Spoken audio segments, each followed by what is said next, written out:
following is a diseconomy of scale. When we talk about diseconomies of scale, it's simply talking about expansion that brings about an increase in the average cost of production.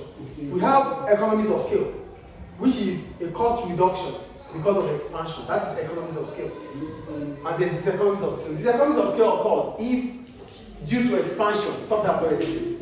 Diseconomies of scale occurs if, in the course of expansion, your average cost of production increases. So remember, we have the average cost curve. We have it before, right? Let me just quickly draw. Sorry, let's draw. Hello, can you just stop this already? Is it I have to go in 5 minutes? Yeah, you can. You don't have to tell us. Just go, please.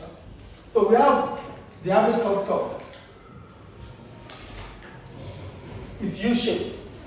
At this point, we have economies of scale. Economies of scale. Economies of scale. Then, because here, the average cost of production is falling here. But as soon as you move above the optimum level, this is the optimum level. We talked about that before. Yes. Optimum level. Then the cost is increasing this way, right? Yes. So this is diseconomies. So it means due to expansion, this is your output, right? As soon as your output increases, you are experiencing a rise in the average cost of production. That is the economies of scale. As output increases here, it's expected that your average cost of production falls. It's falling. It's falling. But as soon as it exceeds the optimum level, so it is expected that as soon as we increase our output, the average cost of production starts reducing. But we must not exceed the optimum level. If we exceed the optimum level, we will be expecting an increase in the average cost of production. Expecting an increase in the average cost of production will mean that there is diseconomies of scale. So what are the reasons why a firm could witness diseconomies of scale? One, poor communication, lack of coordination, more of bureaucracy. Because the firm is big, let me quickly talk about communication. As soon as the firm increases, as soon as the firm expands, a lot of workers are available. It increases the numbers of workers. The communication, information between workers might not be as it used to be. That might increase the cost of production.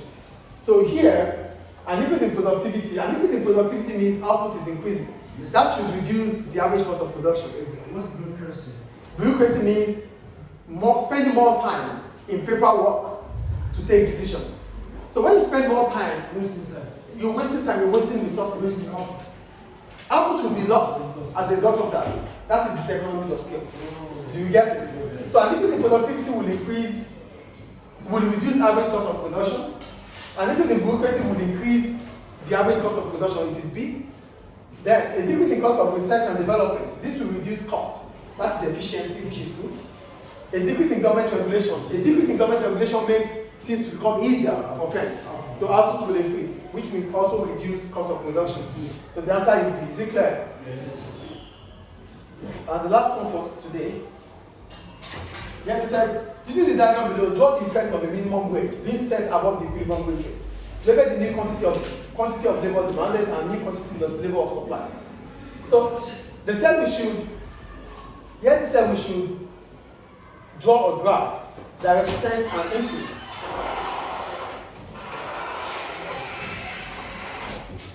So we just have to interpret what the statement is saying. We should draw a graph draw the effect of a minimum wage being set above the equilibrium wage rate. So here is the equilibrium wage rate. This is the equilibrium wage rate. Where the demand for and the supply of labor meets, that is the equilibrium wage rate. Where the demand for labor and supply of labor meets, that's the equilibrium wage rate. So if the wage rate is set above the equilibrium wage rate, what is the impact? What is the effect? If the equilibrium wage rate is set above the equilibrium wage, if the wage rate is set above the equilibrium wage rate, it means the demand for labor would reduce and the supply of labor would increase. Why? An increase in the minimum wage rate means firms have to pay more to employees. Paying more to employees means it increases their cost of production, cost of wages. As a result of that, they would not want to employ more workers. Get the point here. If the minimum wage is set above the equilibrium wage rate, workers will be willing to work more because they will get more. But firms will not be willing to pay more because paying more means their cost of wages would increase, which means their cost of production would increase. So the demand for labor would reduce and the supply of labor would increase. What is demand for labor? The numbers of workers firms are willing to employ at a given wage rate. And for supply of labor, the numbers of workers making themselves available for job. Here, an increase in the minimum wage, an increase in the wage rate will become an incentive for workers to want to work. It's a motive to work more.